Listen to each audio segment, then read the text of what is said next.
Hello, legends. Leslie here, and this is my race report from the inaugural Ultra Trail Australia UTA Miler, which was held on the 16th and 17th of May 2025. It was also my first ever miler, which I finished in 44 hours, 15 minutes, and 8 seconds, I think. And yeah, it was an epic adventure. And so I want to share this as a race report with you guys because I know a few people have been asking about it. And it's like, yay, this is all about the miler. So settle in with a cuppa. So because the race did take me over 44 hours, there's a lot to share. But rest assured, there's not going to be 44 hours long of a race recap. But let's get straight into it.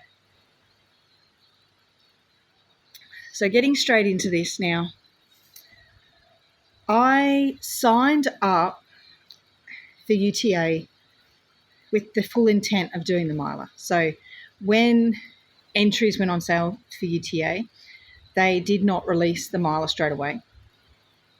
But I bought a 100-kilometre entry with the full intent of, if the miler got released, that I'd be jumping in. A bit of a backstory to that is that there were rumours and info going around about this new inaugural miler for UTA, and there were DA documents like on the council websites and so forth with all the info about the race, which were publicly available. And so I sussed those out, and from looking at that, my fire got lit because I knew that this was a challenge that was possible, but also in many respects improbable. So improbable on paper when you look at my background and the fact that I haven't done a miler before, the elevation, the technical nature of the course, and also just the time cutoffs, because at that point in time the cutoff was 42 and a half hours, and it wasn't until a few weeks before the race that it was extended to 44 and a half. So it was like, okay, I'm going to give this a go, knowing that, and this is a really important bit, knowing that it might not be completed. And when I say be completed, it's like I may not make all the cutoffs, but I'm going to give it my very best crack, a little bit like when I did CCC in 2023. So as a preface for all of this, I don't purely put my hand up to do things that I know that if things go pear-shaped, that I can just walk it out and still tick that complete box. I pick the doing hard things that mean that technically everything has to go perfect for me to pull it off. And so that means that there's not a lot of leeway there. And this is how I started my prep for the miler, and this is how I went into the miler. Now, this is a race report. I'm not going to go in completely to my prep, but where I will start is that we got to Katoomba. When I say we, it's myself and my crew, which consisted of my husband Kilner, Ali and Jem, who was my pacer. And we got there on the Thursday before the race. I go to Big Pickup, and there is also like the Q&A for the miler. Now, at this point, I was getting as nervous as all heck, but I just had this feeling within me, like I was quite calm even though I was nervous. It was like, okay, this is okay. This is where I'm meant to be. And as I was listening to the Q&A and the questions that other people were asking, and even the information that the race directors and so forth were sharing, all of a sudden I had this light bulb moment, was that, oh my gosh, my prep is on point because all of the questions that got asked, I could probably answer them all myself. And there was no bit of information that freaked me out, took me by surprise at all. And then I'd realised, even though I'd had a call with my coach the day prior, ticking off some stuff, and he'd assured me that I had kind of, my prep was on point and I'd got everything under control. This Q&A session gave me that confidence, and I'm like, okay, we get to do this. So after bib pickup and so forth, obviously the whole final preps, I really didn't sleep well that night. I had to be on the bus at 3:45 in the morning to go to the start, and that was all fine, but just with nerves and everything, and I knew this wouldn't happen, I really did not get much sleep the night before the race. But got to the bus on track, no dramas there whatsoever. We got to start line, all the facilities were like bang on. So it was literally off the bus, bathroom queue, start line, off we went, and it was so good. And so off we go, and the first section is going down into what they call the Grand Canyon here in the Blue Mountains, and it was a descent in the dark because it was 5 a.m. in the morning, so it was dark. First thing that happened is that we got a conga line. There was that queue because it was as soon as we hit the single track. At first you go, ha, ha, ha, a bit frustrating.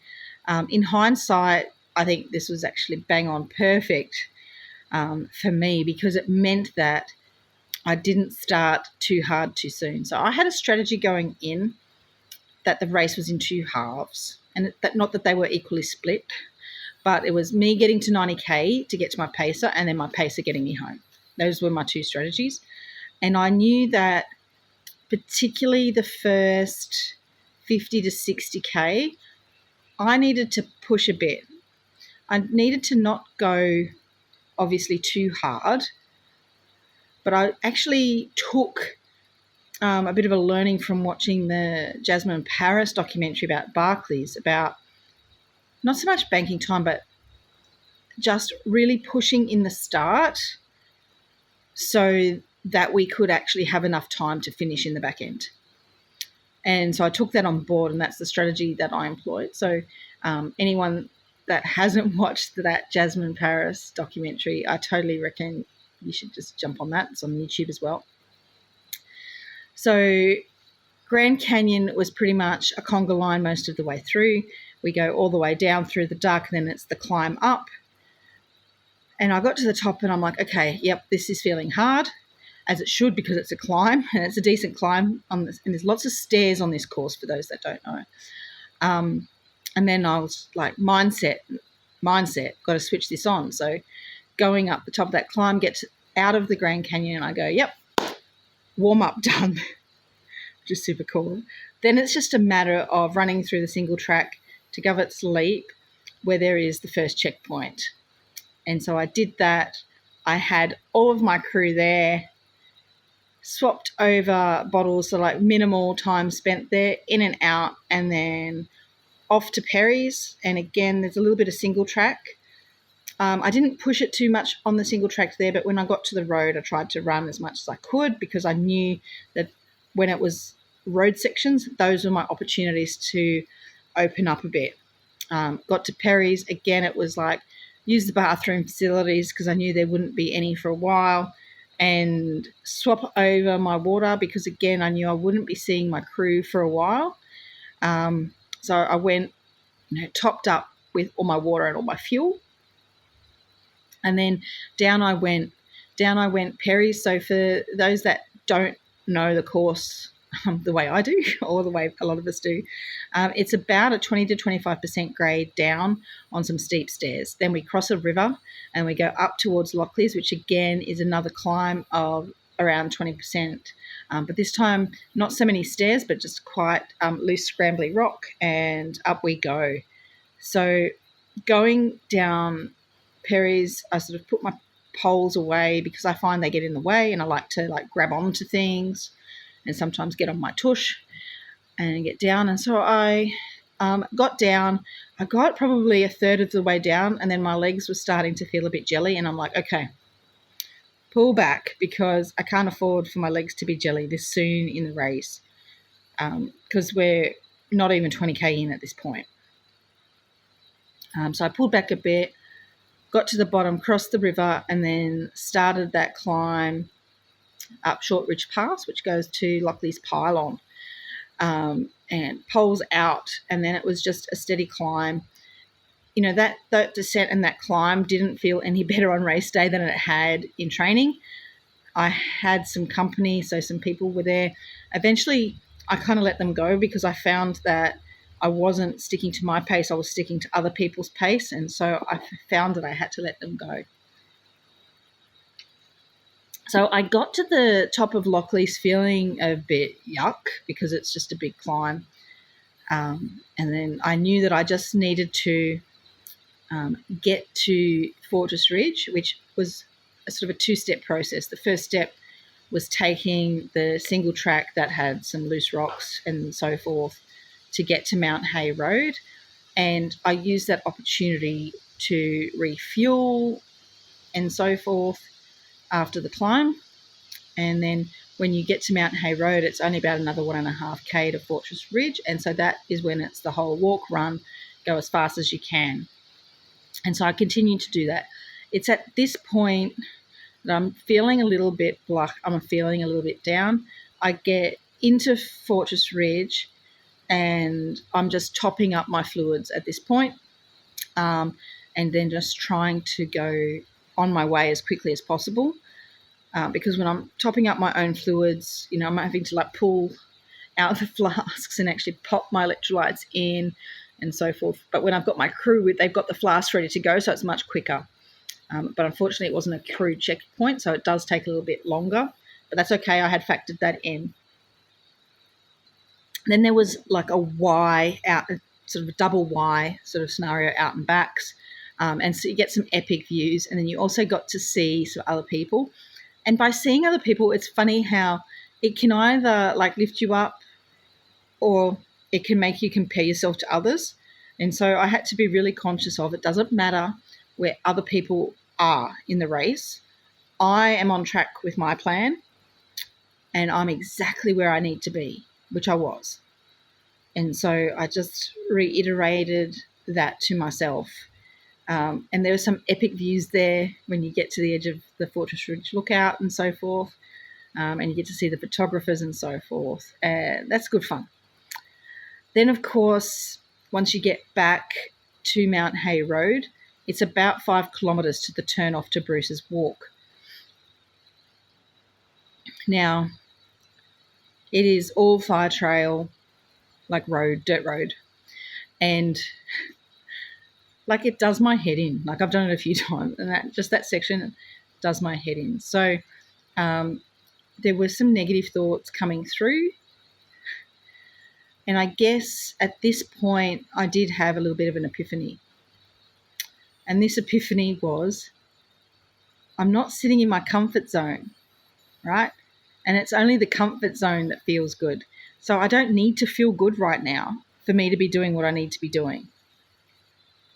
And that was a weight lifted off my shoulders, because up until that point, I was like, oh, this isn't fun, this is hard, all of these negative things. I was getting reminders from nature that I was exactly where I needed to be and of my higher purpose behind this run.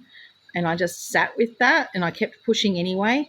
But it was that moment that I had the epiphany that I'm not supposed to be feeling fabulous right now because I'm not in my comfort zone. I'm pushing myself to my limit. And that weight was lifted from my shoulders. And then all of a sudden I could keep going. And before I knew it, I was at that turn off to Bruce's Walk. Now, Bruce's Walk is not a long distance. Like it's only, I think, maybe 3 kilometres of technical trail, but it's down into a gully and up twice. And it's very steep. So we're talking 25% grade minimum, and it was very slippery. Fortunately, right, there are a few things here that made everything like a little bit better. So the race organisers had like cleared some brush. They had popped down some ropes on those really treacherous sections. They'd also popped down some wooden ladders and some carpet matting so that it was not as treacherous as it would have been, and is not as treacherous as it was when I was there previously in training. So that was like a huge, huge bonus there. So it was literally down and up, down and up. And also the creek crossings, they put like little bridges across. So that was, again, saved a bunch of time there. And after I got out of Bruce's, so I felt really quite good through Bruce's. I just was focused. I knew that it was going to be a challenging section. But after that epiphany and after these little improvements from the race organisers, it was like, yes, it was still absolutely challenging, but it was just the whole head down, bum up. I got through it. And before I knew it, I was at the airfield and onto fire trail and then onto bitumen. And so then it was literally a matter of run to a telegraph pole, walk to the next one, run to a telegraph pole, walk to the next one. And before I knew it, I was in at the Hydro Majestic about half an hour ahead of schedule. Now, this caused a slight issue in the fact that my crew weren't there yet, because there was a whole bunch of traffic as well along the Great Western Highway getting to the Hydro. Now, this was not in the end a drama. So they were tracking me in the app. They knew that I'd gotten there. I got a phone call straight away from hubby saying, hey, we know you're there, but we're stuck in traffic. I'm like, okay, no dramas. You guys get out of that traffic, proceed to the Narrowneck checkpoint. I'm going to stick to my plan and have a bit of coffee from the aid station. And so I made myself a coffee. I sat down for a moment or two. Then instead of finishing the whole coffee because I knew my crew wasn't there, I actually took it with me and I just started walking. I left that checkpoint and went ahead to Narrowneck. So that was quite good in terms of the change in plan didn't faze me. It was just like a real natural pivot, which I loved, and the coffee felt great, right? Because I've been out there for quite a while between aid stations and so forth. So it really energized me. The other thing that energized me on this section between Hydro and Narrowneck was going along the Great Western Highway. The trail runs parallel, and it was Friday evening peak hour traffic. That was literally bumper to bumper. And out of the windows of these cars were cowbells, honking horns, and people just cheering me on, saying, good on you. And it was such an amazing lift. And so just pushed through. The sun went down, head torch went on, and then about 200 metres out from Narrowneck, there's my crew running me in, within that support crew section.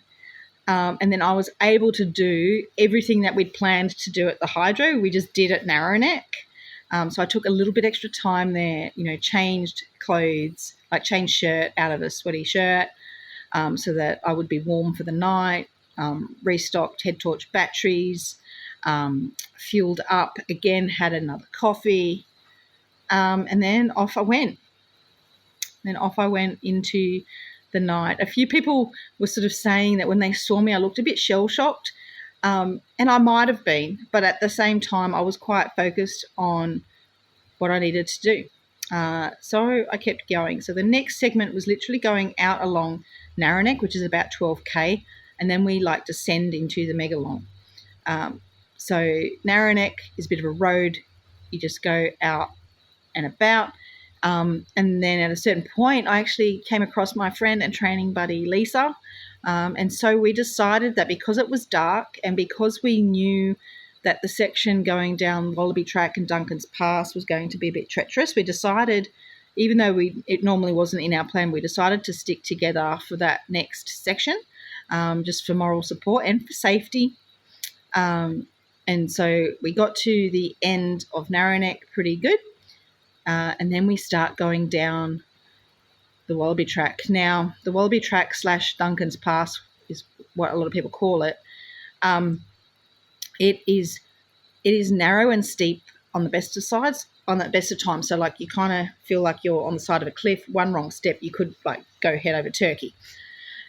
We had added complication of the fact that it was muddy and wet, and it was super slippery. So we just had to take our time.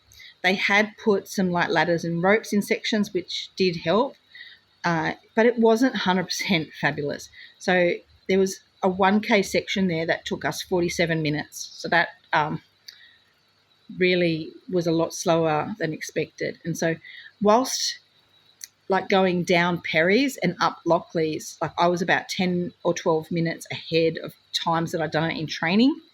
Like obviously we'd lost a lot of that coming down Duncan's Pass.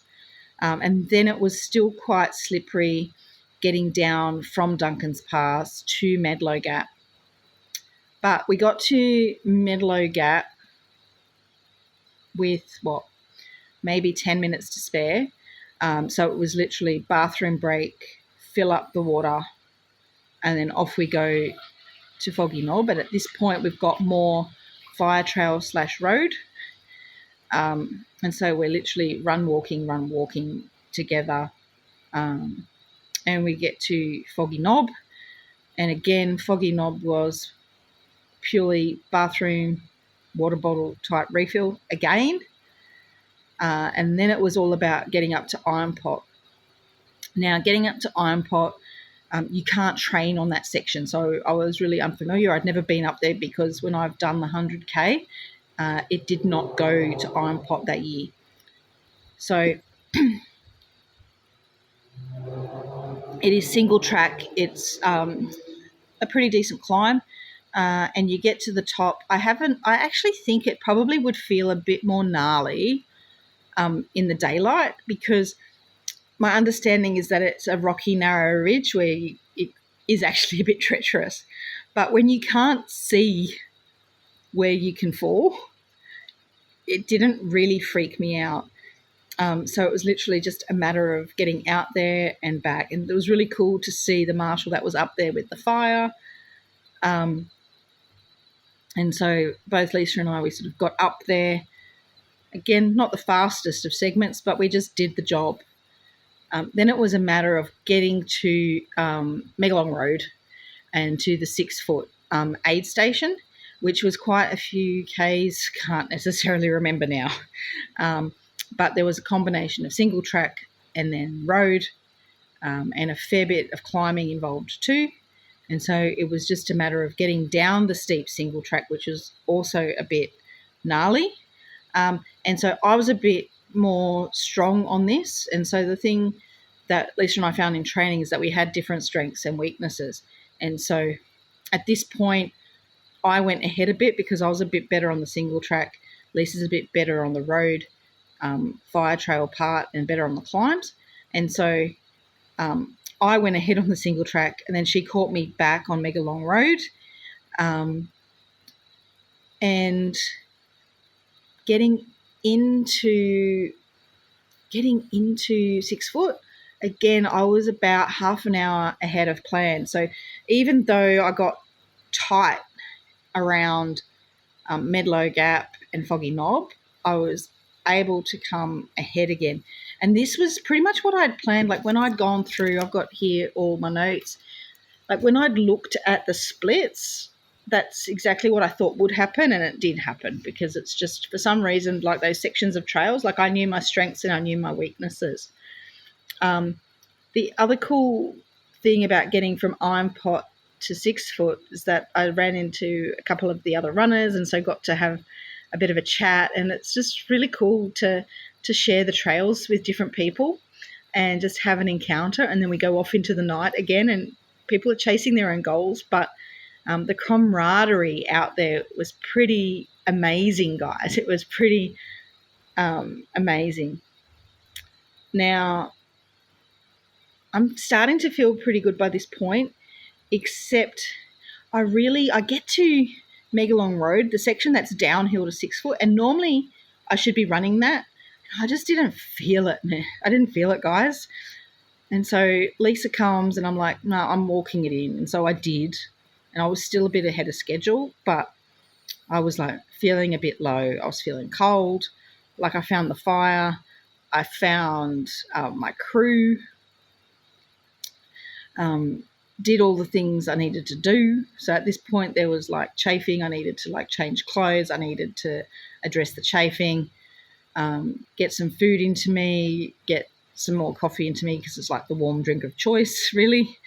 And at that point, Jem and I went out to do the 6-foot track loop out to Cox's River, because this is when I could pick up my pacer. So at this point, I almost said, brain-wise, Jem, here you go. I'm tired. Get me round. And so we did. And we had some beautiful uphill fire trail, then downhill to the river, then single track back. I can't remember a lot about what we were talking about, but that section did take longer than I planned, because my fatigue at this point had really set in. Mental state was on the edge. It was still on the okay side, but I was a lot more fatigued than I thought I would be at 90K. So again, we're coming into 6-foot track. Even though I was ahead of schedule, we're coming in really tight again. And then I knew from 6-foot track to the aquatic centre, when we had to go up Nellies, I knew that this would be tight. And so it's like, oh, heck, let's get going. So it was a tight turnaround. I was hoping to have, a good 5 minutes to sort of sit with coffee and cake at that point, because it was going to be a reset time. But we came back into that aid station without the time. So I had a couple of bites and I still had a little bit of coffee. So it was like semi to plan. And then it was out we go again. So we just moved as much as I could. So there were the bits of pink tape that was marking the course.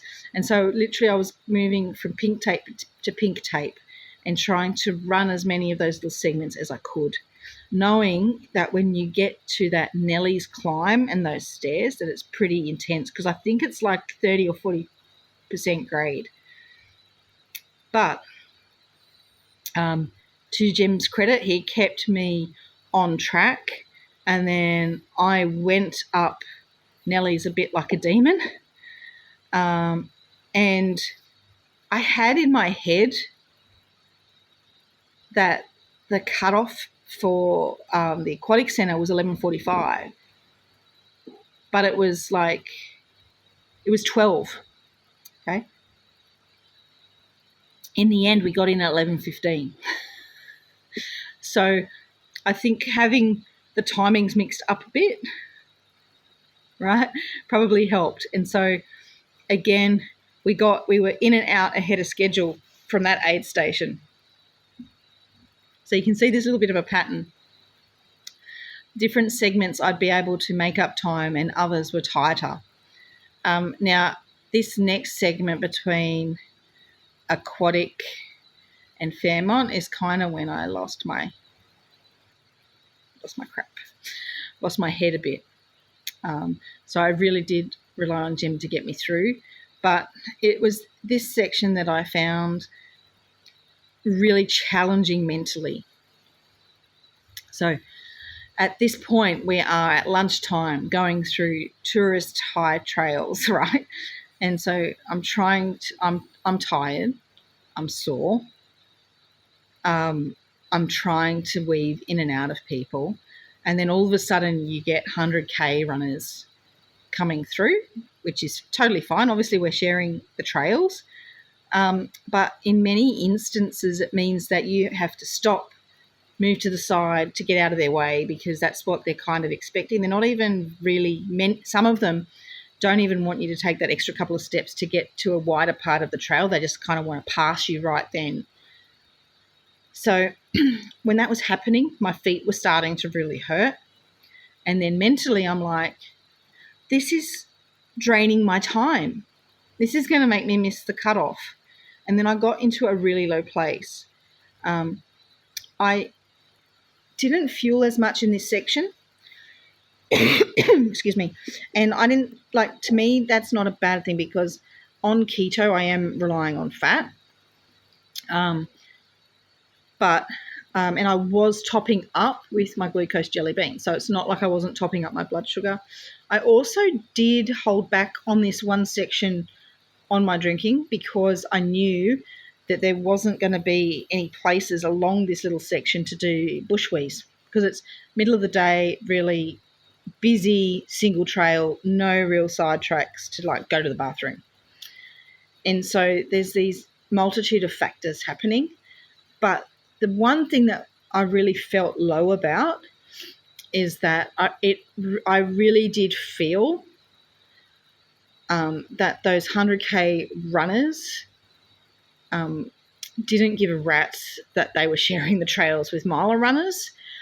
And it really got to me, like to the point where it felt like everyone was telling me to get out of their way. And it may not have been necessarily the case, but it's really easy like to gaslight a back of the pack runner, like when they're feeling this way, because you don't realize that every time we stop to go to the side, like this just adds up over hundreds and hundreds of runners.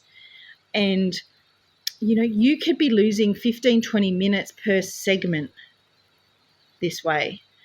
It wasn't until I actually turned my bib around to put so people could see from behind me that I was a miler runner, that there was actually starting to get some like more consideration. Like interestingly though, before that point, anyone that had a French accent like was super polite and super encouraging, and they totally got it.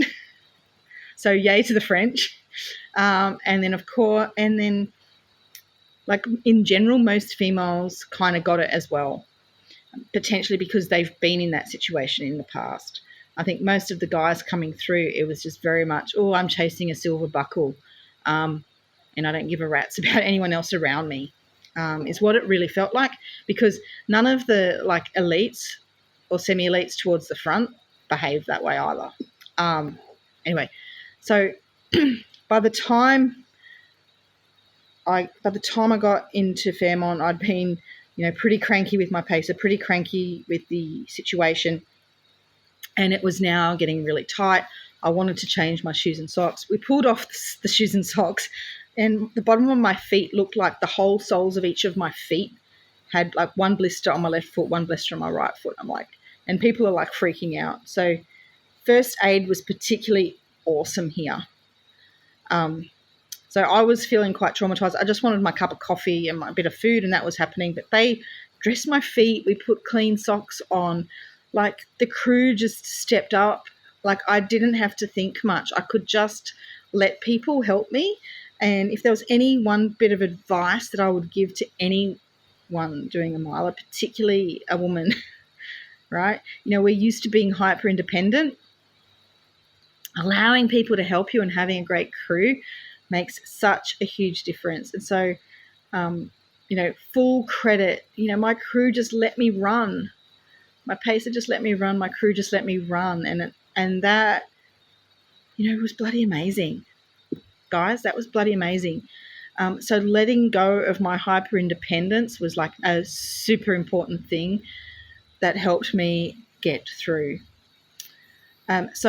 We literally got out of that aid station, I think, with 5 minutes to spare. And so the pacers were the sweepers were right behind us. And then we just kept going. Like there was no dramas with the sweeps or anything. Guys, they're just looking after us. Like they knew we had time. And we felt really safe and supported the whole way through. And this is the thing about the organisation of UTA. Like a lot of people put shit on UTMB. But for me as a female runner, like I've never felt more supported than in a UTMB run race. And I have to say, particularly this UTA Miler, like Tanya Carroll and the team, like they made us all feel like we could do this, and we felt supported. Like before the run, during the run, and like you would start to now come into these checkpoints, and because there were so many 100K runners and not many of us milers left, there were maybe 4 or 5 milers out on the course at this point. We come into an aid station, it's like miler in the house, and people are like cheering your name, and everyone wants you to succeed. So this juxtaposition of feeling like in that section, get out of my way, versus we want you to nail this. Like, it is an emotional roller coaster. And so I'm going between smiling and saying to people thank you, and then bawling my eyes out because I feel unsupported all at the same time. And of course, all of this is brought on by the fact that I'm extremely fatigued and I have not slept a wink. There's not enough time for me to sleep a wink. And so I just keep going. Now, the section between Fairmont and QVH, pretty good. Like, it was like we're coming into QVH, and it was like I felt like a rock star.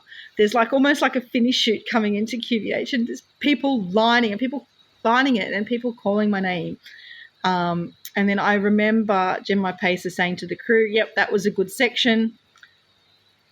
The plan here was to take a little bit extra time because we'd made up some time. So we took a little bit longer here. And sort of had, again, like I sat and had my coffee. I actually had like a bit of food. There was some baked potato at the aid station, which I'd had. And then the sweeps just made sure that they knew when we left, which, again, feeling really safe and supported. And then we had 22K to go, the last 22K. And this is the 22K course for UTA, which I'd done multiple times in the past, whether it be in a race or in training. So it's down Kadumba, up to the helipad, up to the forest, and then through the forest and up Furber. We ran as much. I was able to run some of the downs. And when I say run, it's shuffling the downs of Kadumba. And at this point, we've got the wide road, and you're seeing the 100 runners come past, and like everyone's just cheering one another on because it's obvious that I'm going so much slower that I'm a miler at this point. And obviously I'm not in anyone's way because the road is wide. And then I saw friends and we're cheering each other on and so forth. And so we crossed Jamison Creek. Then all of a sudden we're at Lura Creek, and I'm like, oh my gosh, this is Lura Creek. This is great news.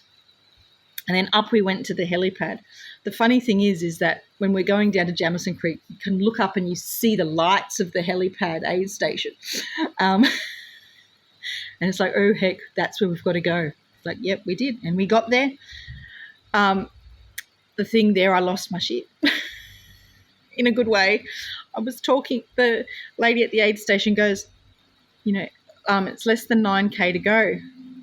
And then I was like, I started bawling because I'm like, out of 163 kilometers, it's single digits. I could not believe it was like single digit kilometers to go. Like, there was at one point when I was at 33 kilometers, I saw a sign that said 33 done, 130 to go. And I was like, what the heck am I doing? But at this point, it was single digits to go, and I just burst into tears because I thought, I can do this. And I was pretty confident that I could do this. So we leave the aid station, then off we go out of that. And so it's an uphill climb, and that's all good. And then we hit the mud. Basically, from the helipad to the end was a mud fest. Slip sliding, just keep going. Like, we get to the sewage works, and that's like an absolute bog. Then we get to Lura Forest, and that's where it starts to get pretty hairy again because you've got single track, ankle deep mud, slip sliding all over the place, kilometres that should be 12, 13, 14 minutes per kilometre were taking 20 minutes. And then I'm starting to panic at this point because I knew how much time was left, and I knew that Ferber could be taking me half an hour to get up it. And so I'm freaking out. I'm getting pretty cranky. I'm taking it out on my pacer. Sorry, Jem. But at this point, I've been going for 40 hours, and I'm feeling like it's going to be touch and go whether I make this. And I'm like, I'm not coming this far not to finish. I'm not coming this far not to finish. This is where I'm at. And so I'm starting to lose my shit in a bad way. So sorry, Jem.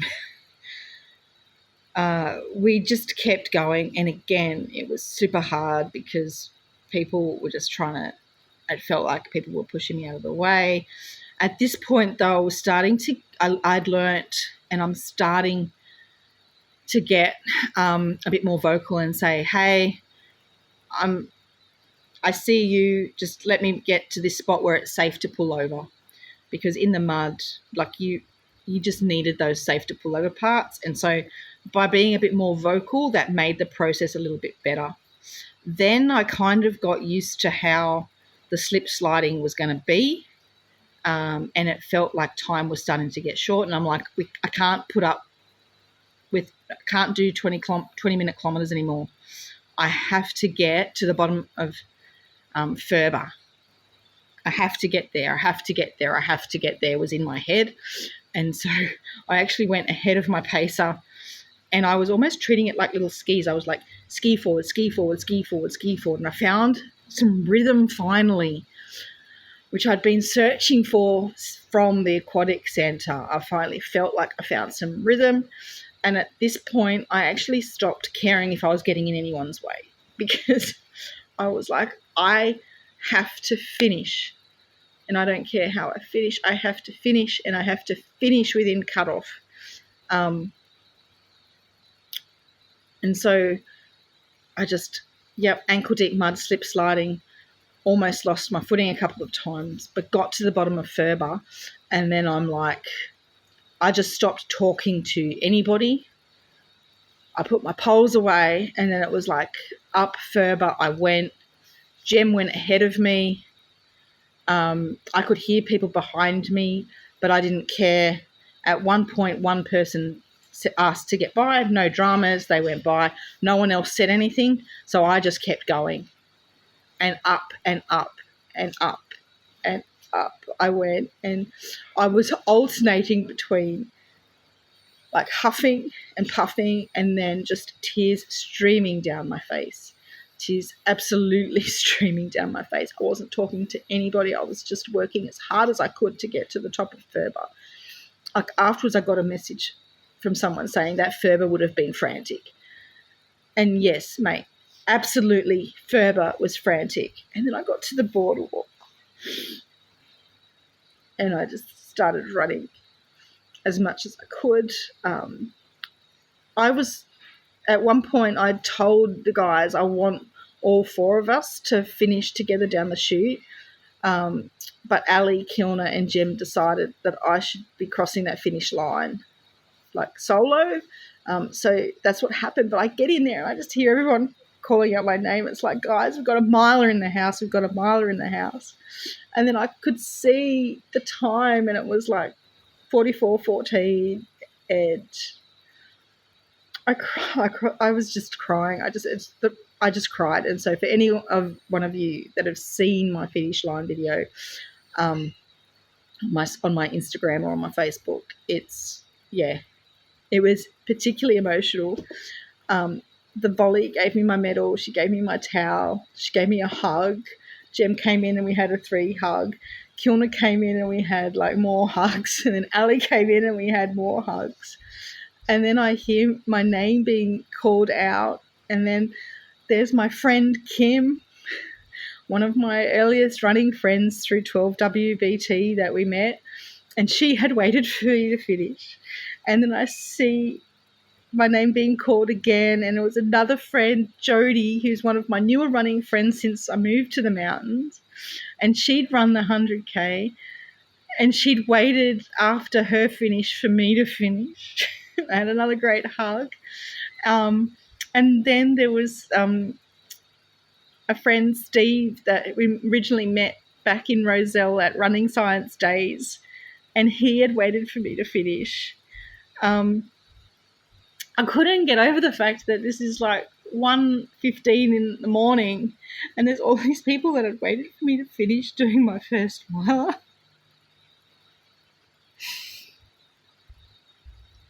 And there were all these people sending messages the whole time.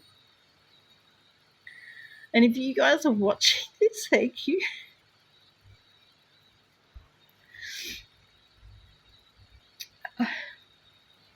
Thank you. Thank you. Then going into the recovery zone, like Mel Crick's like, guys, Miler in the house. Found me a chair, found me food. We got warm, we got reminiscing, and then we waited, and there were 2 more finishers, and the final finisher was Wendy, who was a friend that I'd met through Lisa, and she finished. And she came in, and we high-fived, and it was just wow.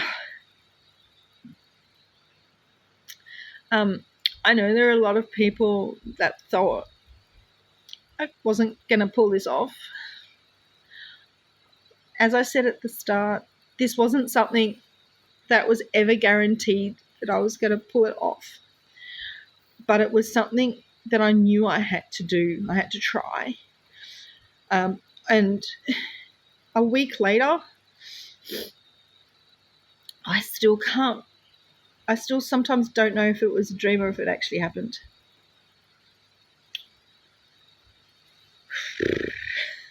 Anyway, I'm sure I'll be sharing more things as it comes to pass, but a couple of things.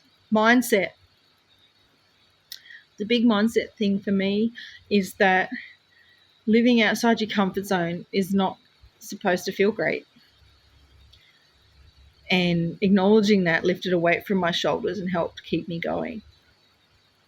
Number 2, letting go of being hyper independent and allowing others to help you.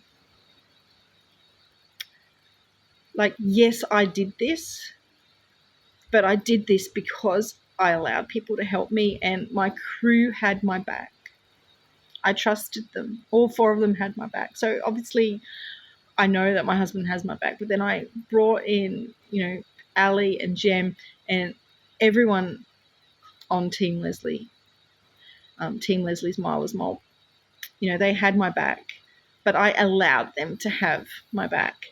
I allowed any friends that were out there and helped me at aid stations to have my back. I allowed any of the volleys to have my back. And I focused on one step at a time. Whew. All right. That is a long, long race report. I hope you enjoyed your cup of coffee or tea or even glass of wine. Love yous all.